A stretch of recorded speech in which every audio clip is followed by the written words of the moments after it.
Because I know a lot of people in Michigan that are planning to vote for Trump. And because I know a lot of people in Michigan that are planning to vote for Trump. And they're not. Because I know a lot of people in Michigan that are planning to vote for Trump. And they're not. They don't necessarily like him that much. And they don't necessarily agree with him. They're not racist and rednecks, they're actually pretty decent people. And so I wanted to sort of, after talking to a number of them, I wanted to write this. And Donald Trump came to the Detroit Economic Club and stood there in front of the Ford Motor executives and said, if you close these factories as you're planning to do in Detroit and build them in Mexico, I'm going to put a 35% tariff on those cars when you send them back, and nobody's going to buy them. It was an amazing thing to see. No politician, Republican or Democrat, had ever said anything like that to these executives. And it was music to the ears of people in Michigan and Ohio and Pennsylvania and Wisconsin, the Brexit states. You live here in Ohio, you know what I'm talking about. Whether Trump means it or not is kind of irrelevant because he's saying the things to people who are hurting. And it's why every beaten down, nameless, forgotten working stiff who used to be part of what was called the middle class loves Trump. He is the human Molotov cocktail that they've been waiting for. The human hand grenade that they can legally throw into the system that stole their lives from them. And on November 8th, Election Day, although they've lost their jobs, although they've been foreclosed on by the bank, next came the divorce, and now the wife and kids are gone, the car's been repoed, they haven't had a real vacation in years, they're stuck with the shitty Obamacare bronze plan where you can't even get a fucking Percocet. They've essentially lost everything they had, except one thing. The one thing that doesn't cost them a cent and is guaranteed to them by the American Constitution, the right to vote. They might be penniless, they might be homeless, they might be fucked over and fucked up. It doesn't matter because it's equalized on that day. A millionaire has the same number of votes as the person without a job. One. And there's more of the former middle class than there are in the millionaire class. So on November 8th, the dispossessed will walk into the voting booth, be handed a ballot, close the curtain, and take that lever, or felt pen or touchscreen, and put a big fucking X in the box by the name of the man who has threatened to upend and overturn the very system that has ruined their lives. Donald J. Trump. They see that the elites who ruined their lives hate Trump. Corporate America hates Trump.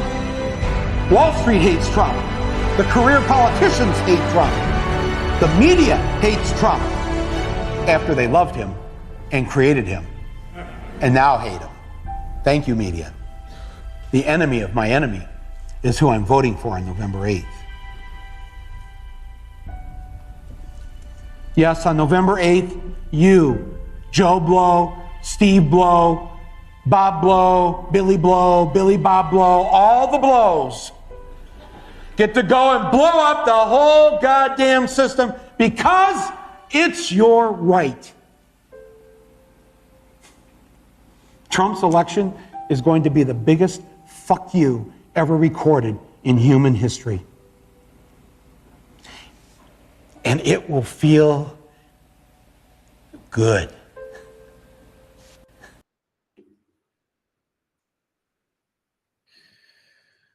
It will feel good. What is going on, Robert? Jesse, Solar, what's going on, guys?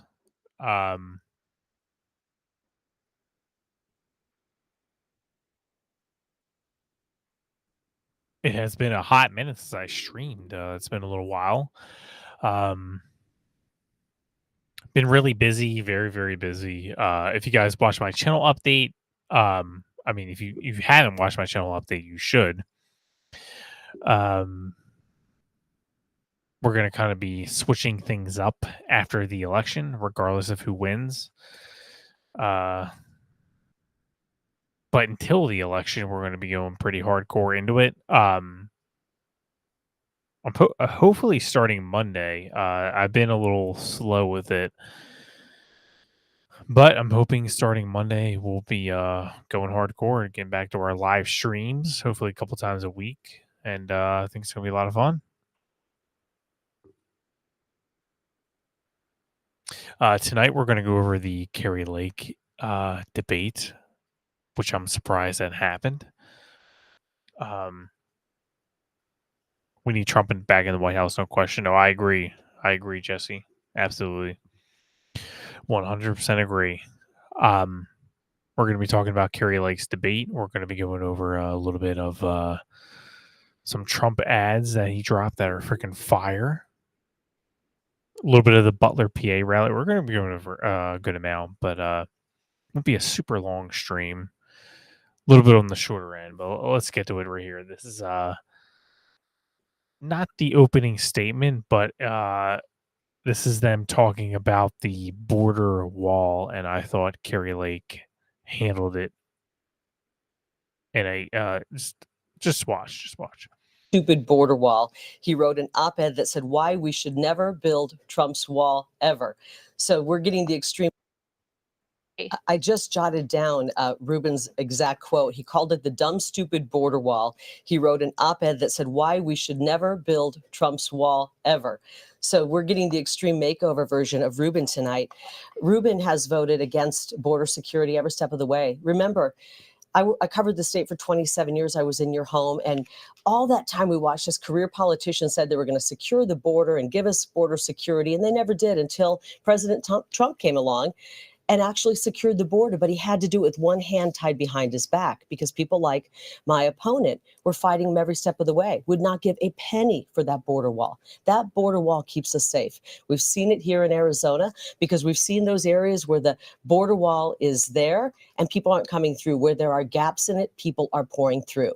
And Ruben Gallego has supported every step of the way Kamala Harris, the border czar, and Joe Biden's open border policy, which has ushered in 20 million people illegally, including more than 400,000 convicted criminals, and they've done nothing to secure the border.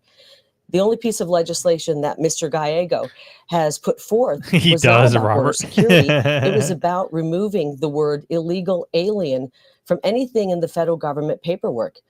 He's more worried about semantics than our security. And right now, we know that we have terrorists that are coming through. We're worried about a potential terrorist attack on our home soil. We want to be able to go for a jog in the morning like Lake and Riley did and not have to worry about being killed, raped, and murdered. And we're not safe because of the people that have come in. Ruben Gallego has empowered the cartels. I want to finish the border wall. On day one, my first piece of legislation will be to fully fund and expedite the construction of the border wall. It's unfortunate we already paid for the construction materials to do that, but Ruben Gallego and Kamala Harris they sold that $325 million rather of border material for pennies on the dollar. They gave it away. We could have had that wall finished. She's right. So just everybody understands when they hear Kamala Harris or her Kari Lake's opponent or any Democrats that they care about the border. Remember, the border wall was funded. It was paid for. It was built. It was all ready to go up. Joe Biden and Kamala Harris just chose to not put it up. They blocked it. Like people forget that. Like it's not like they had to go through Congress and the Senate and they had to go through all these loopholes to get the funding. It was already paid for. 100% paid for. And not just paid for, it was built. It was built. They paid for it. The construction teams were hired. That's one thing that people forget. The construction teams were hired. They hired many, many people. They always talk about jobs, right? Hundreds of people were already hired to build the wall. The wall was paid for. It was approved. There's literally no reason to not put it up other than you want open borders. And Joe Biden said, don't put it up.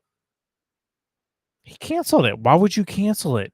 Again, if it wasn't paid for already, like if it was just an idea, like, hey, we should put up a board wall. And Joe Biden was like, well, look, we got to go through the funding. We got to go through Congress. Maybe not now. Then maybe there'd be an argument for it. But it was paid for. It was paid for and it was built. I got to keep hammering that home. I don't care if I sound super repetitive. It was built. It was paid for. The Democrats chose to not put it up. Simple as that. They just said, hey, let's not put it up.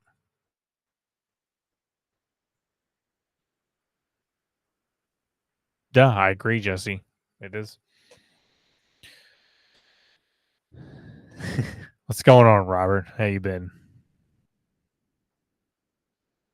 It has been a while since I streamed, but we're trying to get back at it. I know the Dark MAGA podcast is a little bit different vibe. It's audio only. Well, not really audio only. We show clips and stuff, but like, you know, my camera's not on and all that. That's a little bit of different vibe. So I'm just trying to do what I can. But here's another fire response. Oh. Hit play accidentally. Didn't want to hit play just yet. Here we go.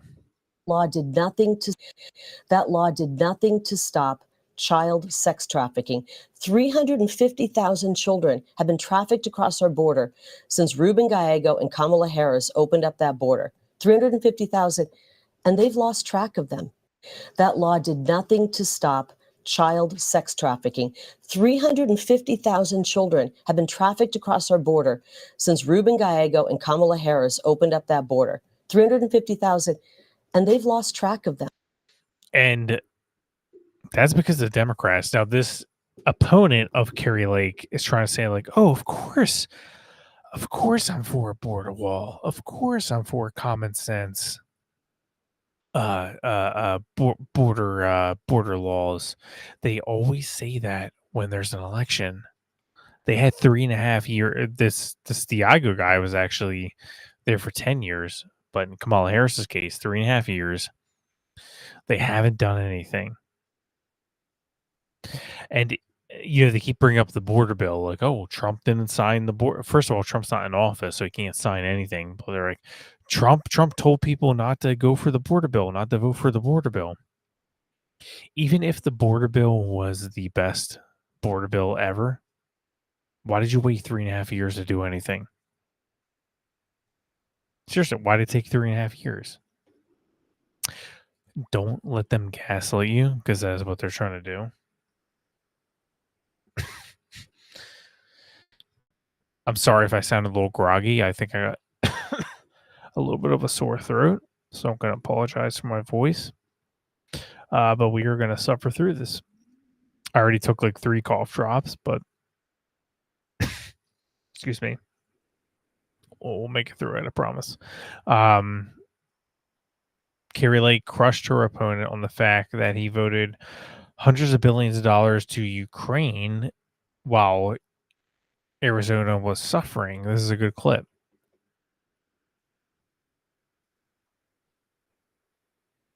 That is so good. Appreciate it. I like the dark MAGA too. Elon Musk apparently likes the dark MAGA. Yeah, we're in dark MAGA mode, man. We're in dark MAGA mode. We have no time for niceness. We have no time for the to play nice. We're all in it. Balls to the wall. We'll get to the beer drinking. God damn. But here's another fantastic clip from Kari Lake. And Ruben Gallego voted to send another $60 billion to Ukraine. And after he made that vote, he sashayed around the floor of Congress, waving a Ukrainian flag. I want to ask the veterans out there, can you ever imagine standing on the floor of Congress, standing anywhere, and waving the flag of another country? That is what this gentleman did. He sold us out. He sold us out to Ukraine. He spent $260 billion. Just real quick, go back and watch all these debates, Senate, House, even presidential. Look at this image right here. What do you see? Democrats are always taking down notes.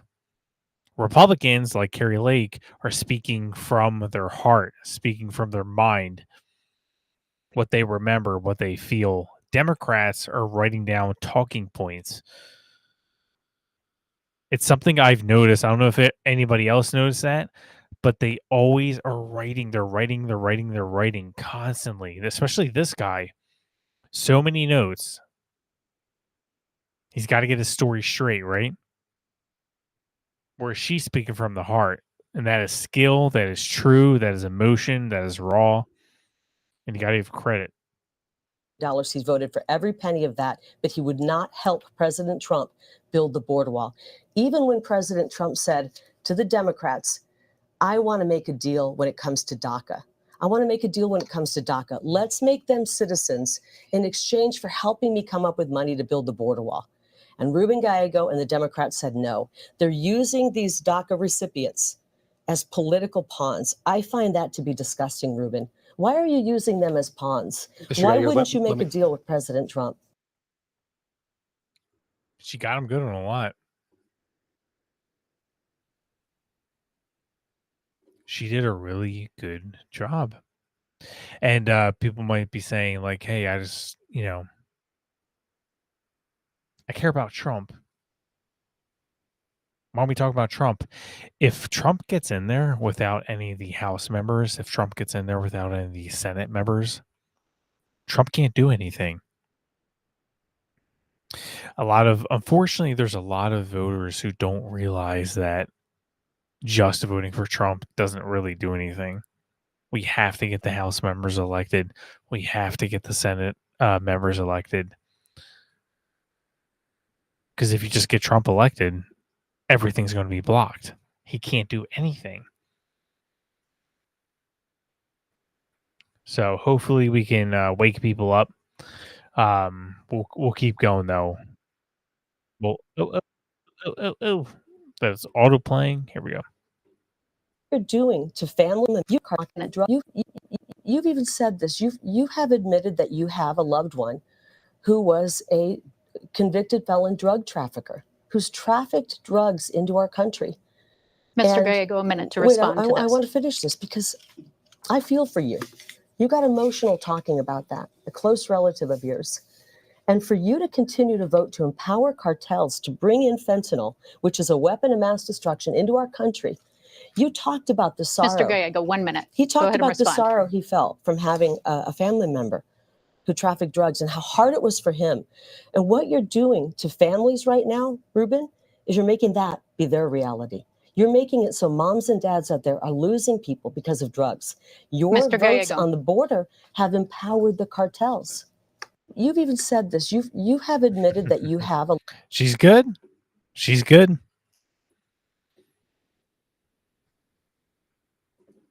She's real good. We'll go right to the next one.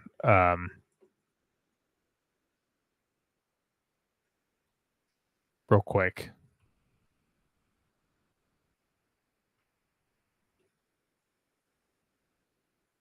You're more interested in the talking point. She wants the talking point and says she wants a solution. And Arizona's going to get hurt. Okay. Arizona's going to get hurt. You have heard Arizona. I've been to the border we've more given you a chance times. on this. I've been to the border more times than you've probably been to Arizona. Mr. You're more interested in the talking. She's right.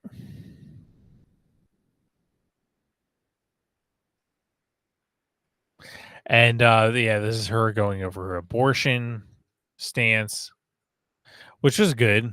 Not, it was better than most Republicans. Could be better, yeah, maybe.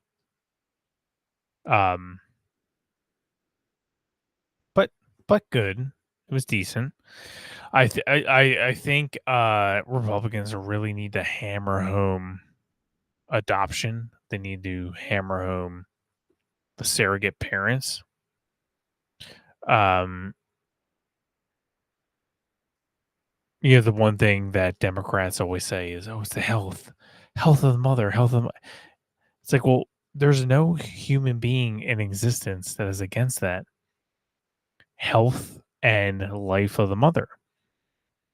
You got any major health complications or your life's at stake? Yeah, you can get an abortion. That is rare and almost never happens, but if that does happen, yeah, sure, you can get an abortion. Let's talk about adoption. Let's talk about these parents who want a child, they just can't.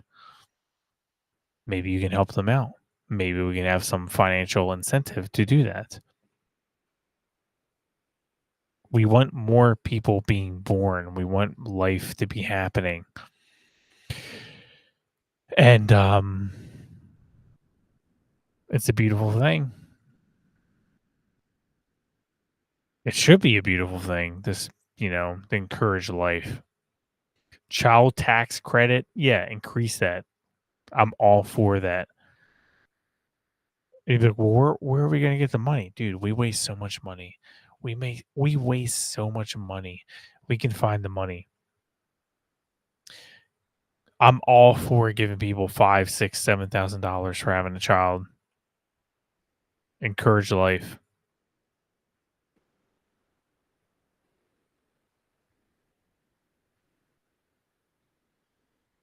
Yeah, the welfare's effed. It needs a big overhaul.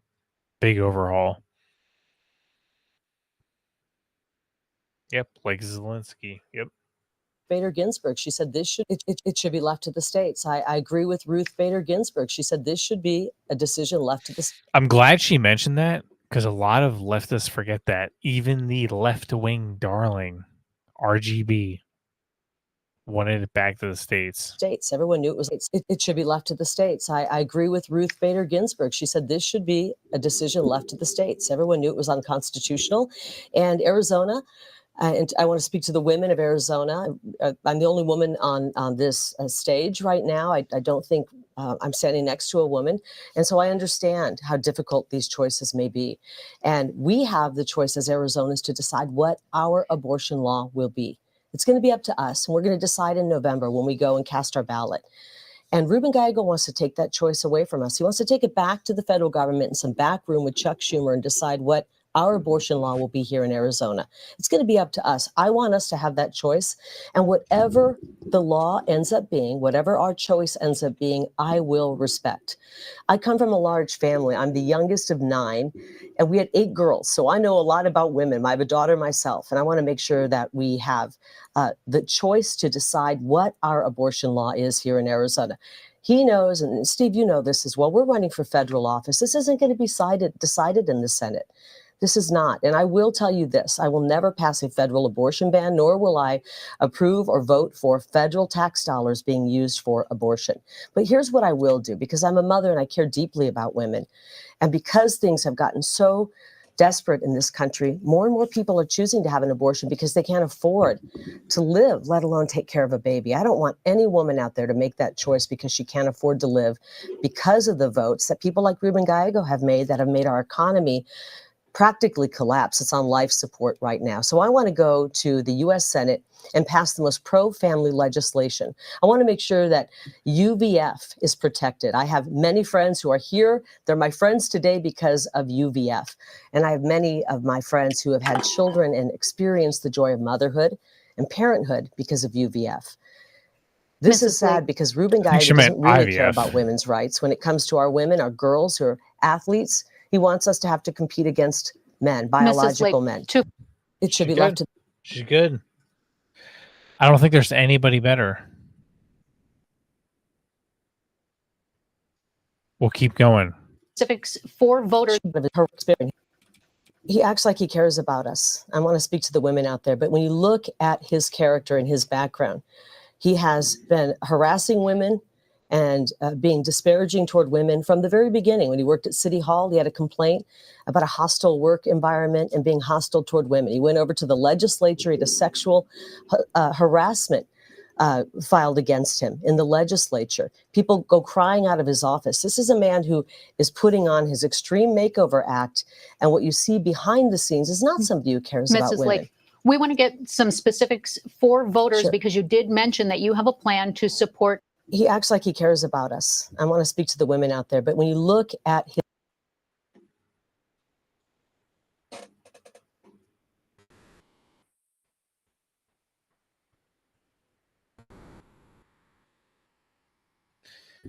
And we continue. years, and I've watched this politician.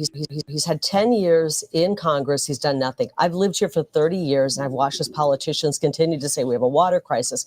We are in the West, and we need to look at long-term solutions. I'm not talking about fighting over a drop of water. We can conserve, but we can't conserve our way out of this crisis. Otherwise, we'll end up giving the short end of the stick to our ag community and our ranchers, and we'll have a food crisis before we have a water crisis. I want to go to Washington, D.C. and work on true solutions, piping in fresh water, desalination, but finally, for once and for all, bringing in new sources of water to the West. The West is growing. We don't want to be scrounging over water. We want to have plentiful water sources, and I'm going to do it. I'm sick of watching politicians like Rubin do nothing. He's had 10 years. Yeah. She's freaking on fire the entire thing.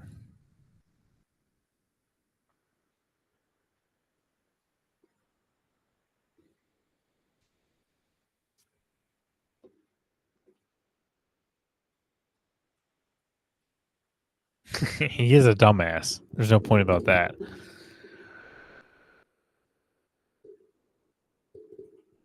And here we go, talking about Arizona elections. The next year, the Republicans. You know, we've had problems across the country since 2000. One year, the Democrats are mad. The next year, the Republicans are. We've got problems with our elections. And there's no doubt about it. The people of Arizona have been burned. They're tired of hearing about hiccups and loopholes and problems that happen on election day. We just want to make sure that our legal vote counts. My opponent wants illegal votes to count. He actually voted twice to have illegals vote. He voted against the SAVE Act, which would prevent illegals from voting. I want every legal vote to count. I don't care if you are the most liberal Democrat or the most conservative Republican, or where most of Arizona is, somewhere in between. I want every legal vote to count. My solution would be, let's get back to something closer to what we used to have. Election day, paper ballots, and we know the results right there on the night of the election. But we definitely can't have people pouring across our country illegally voting. Not only does he want to let them vote, he wants to give them all asylum. And we've got to stop this nonsense at the border and restore our country. 1 minute to. You know, we've had problems across the country since 2000. I agree. This is pretty much her response. We're going through the clips pretty quickly, but I do want to get it all in before we switch over to Rumble only. Let's keep going. First of all, I'm astounded. So Ruben Gallego wants to take the choice away from us. He doesn't really care about women's rights. If he cared about women's rights, first of all, I'm astounded that he actually knows the difference between a woman and a man, because I thought there were, 147 different genders. I do care about women's rights. I come from a family of women, and I have a daughter of my own and many nieces and nephews. And I care about Laken Riley's right to exist and live and be safe. But his votes have caused it to where people are pouring across our border, dangerous people, taking away the lives of women. I care about the ability for our daughters to be able to participate in athletics. He doesn't want that. And he doesn't care about your First Amendment right to the women out there who might disagree with him politically. He wants to censor you. So let's talk about women's rights. Women care about a lot of different issues, Ruben. I know you spent, $40 million on attack ads regarding abortion. Think of how many lives could have been saved and how many women could have been helped with $40 million. And think about what we could have done to help make our country a better place with all those attack ads. She's right. Could have focused on adoption, surrogate parents, child tax credit stuff. I mean, there's a lot she could have focused, or a lot they could have focused on.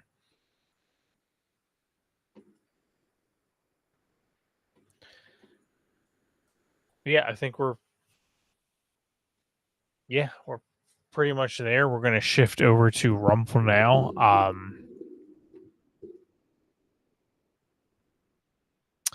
But yeah, that was wild. Kari Lake did a good job on the debate. We're going to shift over to more Trump stuff now. But I mean, it's important. Go out if you're from Arizona, if you're from Pennsylvania, if you're from wherever you're from, go out and vote red down the ballot. Don't give me the I'm from a blue county. It doesn't matter. I'm from a blue state. It doesn't matter. I don't want to hear it. Go out and vote. Either way, even if you're from the bluest county, the bluest state, you still add to the popular vote. So that is huge. So don't forget that. It goes a long way. Jesse, appreciate you hanging out. Robert, we're going to head over to Rumble only. Make sure you guys like, subscribe, share at Patriotic_Cav on all social media pages. And we're going to head over there right now. Yeah. All right. See you guys over there. Money can buy you almost anything. It can't buy you immortality. That you have to earn. I'm gonna look you in the eyes and I'm gonna tell you the future. It's an American story, and that's why Americans are gonna love it. People are gonna build you up. God, are they going to?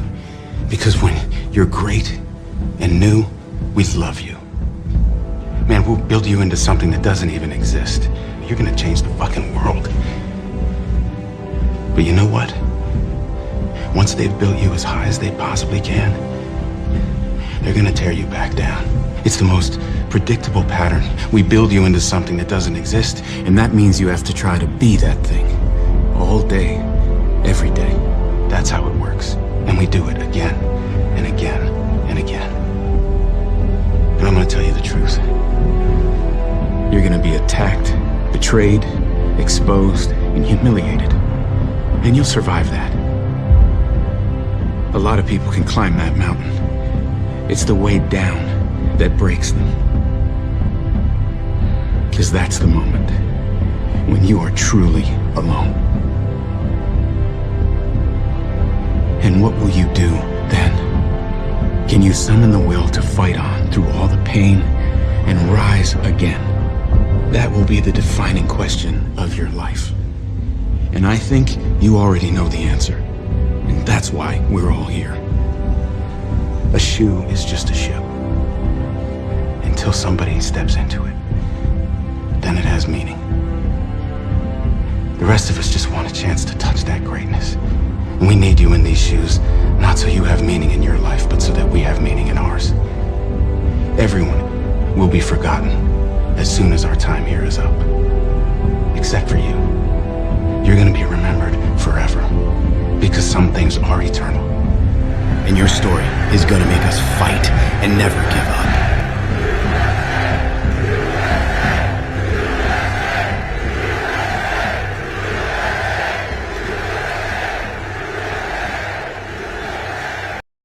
This lion, he's the king of the jungle. Huge mane out there. He's so big. He's so hot. Now, the little lion cubs, they start messing with him. Biting his tail, biting his ears. He doesn't do anything. The lioness, she starts messing with him. Coming over, making trouble. Still, nothing. Now, the other animals, they notice this, and they start to move in. The jackals, hyenas, they're barking at him, laughing at him. They nip his toes and eat the food that's in his domain. They do this, and they get closer and closer and bolder, till one day, that lion gets up and tears the shit out of everybody. Runs like the wind, eats everything in his path. Because every once in a while, the lion has to show the jackals who he is.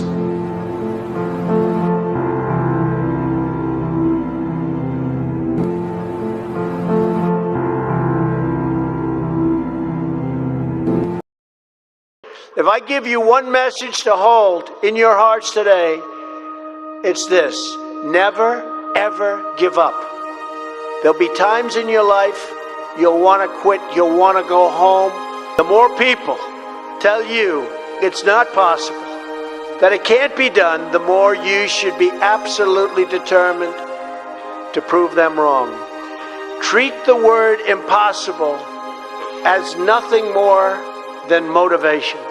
Relish the opportunity to be an outsider. Embrace that label. Being an outsider is fine. Embrace the label. Because it's the outsiders who change the world and who make a real and lasting difference. The more that a broken system tells you that you're wrong, the more certain you should be that you must keep pushing ahead. You must keep pushing forward.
If I give you one message to hold in your hearts today, it's this: never, ever give up. There'll be times in your life you'll want to quit, you'll want to go home. The more people tell you it's not possible, that it can't be done, the more you should be absolutely determined to prove them wrong. Treat the word impossible as nothing more than motivation. Relish the opportunity to be an outsider. Embrace that label. Being an outsider is fine. Embrace the label. Because it's the outsiders who change the world and who make a real and lasting difference. The more that a broken system tells you that you're wrong, the more certain you should be that you must keep pushing ahead.